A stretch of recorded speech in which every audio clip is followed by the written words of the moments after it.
90% des femmes hypersensibles que j'accompagne n'ont pas du tout conscience de l'état dans lequel elles sont. La première chose que je fais quand j'accompagne quelqu'un, c'est de lui envoyer un questionnaire pour connaître son niveau d'épuisement, même si elle ne me contacte pas pour ça. Euh, et en fait, c'est quand elles répondent aux questions que ça les interpelle. Elles se disent ah ouais, ok, ok, ça commence à faire beaucoup. Parfois, ouais, c'est à moi aussi de leur faire comprendre que leur état est vraiment inquiétant. Et c'est normal parce qu'en fait, il y a toujours une phase de déni avant l'épuisement. Aujourd'hui, je te partage ce questionnaire totalement gratuitement pour que tu puisses faire un point sur ton état et peut-être provoquer une prise de conscience. Je te conseille de prendre une feuille et un stylo et de noter tes réponses au fur et à mesure. Et je te dirai quoi en faire à la fin, évidemment. À tout de suite. Alors, donc là, le premier questionnement, ça va concerner ton sommeil. Donc, est-ce que tu as des troubles du sommeil? Donc, par exemple, à l'endormissement, est-ce que tu as du mal à t'endormir, c'est-à-dire plus de 45 minutes, hein? Des ruminations, un coucher tardif. Tardif, c'est après minuit. Est-ce que tu as des insomnies, c'est-à-dire des réveils nocturnes plus de 3 fois par semaine et le réveil dure plus de 30 minutes? Si c'est juste 5 minutes le temps d'aller aux toilettes, c'est pas une insomnie. À quelle heure tu te réveilles? Quelle est la durée de ton sommeil? Parce que le minimum pour pouvoir bien se reposer, c'est quand même 4 cycles, donc en gros 6 heures. Si c'est moins de 6 heures, oui, t'as un trouble du sommeil. Ensuite, la question numéro 2, c'est est-ce que tu es en stress chronique? Et donc là, pour le savoir, il y a des questions auxquelles tu peux répondre. C'est-à-dire, est-ce que tu as des difficultés à te poser et à te relaxer? Est-ce que tu as des ruminations, une hypercérébralité? Est-ce que tu as des palpitations, des sensations de vertige aussi? Ça peut être aussi des essoufflements, une sensation d'oppression thoracique, plutôt dans le haut du thorax. Euh, Est-ce que tu as des douleurs aussi, des douleurs lombaires, des douleurs cervicales, des difficultés à l'endormissement? Donc là, si tu coches plusieurs cases, c'est que tu es en stress chronique. Alors, après, la question numéro 3, c'est suis-je en surmenage, hein? Je vais dans l'ordre.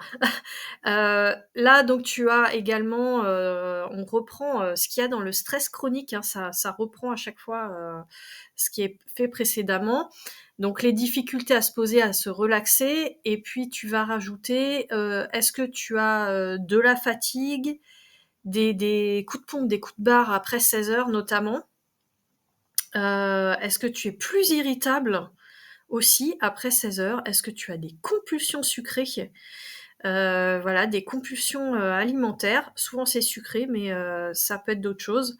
Un sommeil qui devient complètement non récupérateur et des réveils à 4 heures du matin. Donc là, ça t'indique si tu es en phase de surmenage.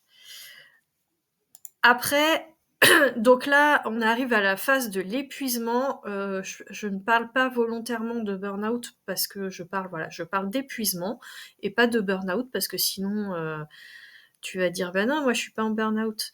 Et voilà. Donc, alors, l'épuisement, les questions que tu dois te poser. Est-ce que tu as de la somnolence diurne? Là, le moindre effort coûte cher. Donc là, est-ce que le moindre effort te coûte? Est-ce que tu as des vagues de tristesse ou de colère? Est-ce que tu as un regain d'énergie après 22 heures? C'est-à-dire tu es fatigué dans la journée et après 22 heures, ouh, il y a de l'énergie. Est-ce que tu as des insomnies à 2 heures du matin et à 4 heures du matin et ou 4 heures du matin? C'est possible que ça dure, que ça soit à d'autres horaires, mais voilà. Est-ce que tu as un manque de motivation, de la procrastination? Tu as aussi des troubles de la mémoire et de la concentration. Donc là, c'est vraiment des signaux, forts. Ensuite, la question numéro 5, c'est de te poser des questions sur ton vécu, les événements que tu as vécus, récemment ou pas d'ailleurs, parce que généralement on dit que c'est dans l'année qui précède l'épuisement, sauf que pour les personnes hypersensibles, je mets pas de limite de temps, ça peut être bien avant.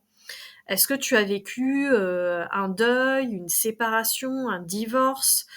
Est-ce que tu as vécu un licenciement, un départ à la retraite? Des événements aussi qui peuvent être heureux, c'est-à-dire un mariage, une grossesse, une naissance. Ça fait partie des événements de la vie qui sont stressants.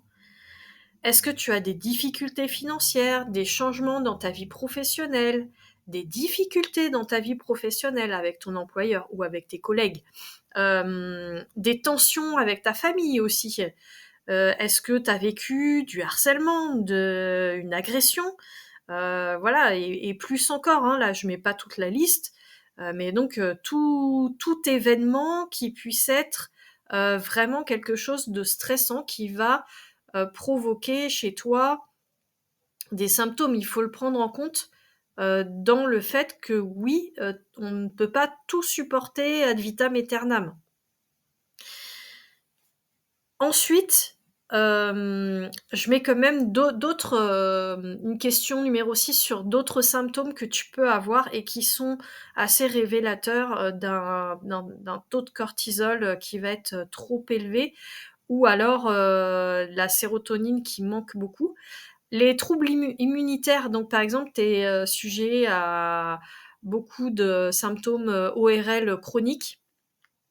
Au niveau de la peau, tu peux avoir du psoriasis, de l'eczéma, des plaques d'urticaire, enfin voilà, des choses que tu n'avais pas forcément avant. Ça peut être aussi des allergies, des intolérances alimentaires qui se déclarent. Il y a aussi, est-ce que tu as des addictions aux excitants? Par exemple, le café, tu tiens avec le café ou le coca, ça dépend des gens, avec malheureusement de l'alcool ou de la drogue ou du tabac. Est-ce que tu as une dévalorisation, un manque de confiance en toi? Ça c'est pareil, ça fait partie de l'épuisement. Des troubles de la libido, on en parle peu, mais oui, les troubles sexuels, ça va avec. Est-ce que tu as des crampes, de la tension, de la pression artérielle? Est-ce que tu as de l'anxiété? Est-ce que tu fais des crises d'angoisse ou des attaques de panique? Tout ça, ça compte également. Donc là, voilà, tu as toutes les questions, tu peux revenir en arrière, mettre pause pour répondre aux questions, et je te retrouve juste après. Voilà, donc là tu as ta liste en main, et j'ai envie de te dire que si tu as une liste qui est longue comme le bras, ta première action, ça va être de prendre rendez-vous avec ton médecin généraliste et de lui expliquer tout ce qu'il y a sur cette liste. Et puis après, tu vas bien voir ce qu'il va te dire. Oui, tu vas certainement devoir te stopper, t'arrêter, te mettre en arrêt maladie, même si tu veux pas. J'ai envie de te dire que là, voilà, c'est hyper important si tu veux pas finir avec des séquelles parce que tu auras fait un AVC ou une crise cardiaque, parce que tu auras trop poussé. C'est pas pour te faire peur, c'est parce que plus on s'arrête tôt dans l'épuisement, et mieux c'est pour le chemin de guérison, et plus vite tu pourras te remettre, parce que plus tu attends et plus le temps de guérison est long. Voilà, et ce que je voulais te dire aussi, c'est que l'hypersensibilité n'est pas la cause de tous tes malheurs et de tous ces symptômes. Il y a des choses qui ne vont pas, c'est parce que tu n'as pas écouté ton corps qui crie. Donc c'est hyper important de commencer par là. par parler avec ton corps. Si tu as des questions ou que tu sais pas par où commencer avec tout ça, tu peux me contacter, je vais mettre les liens dans la description. Voilà, sinon, si cette vidéo t'a été utile, n'hésite pas à mettre un like, c'est gratuit et du coup tu soutiens mon travail. Je te remercie et à bientôt.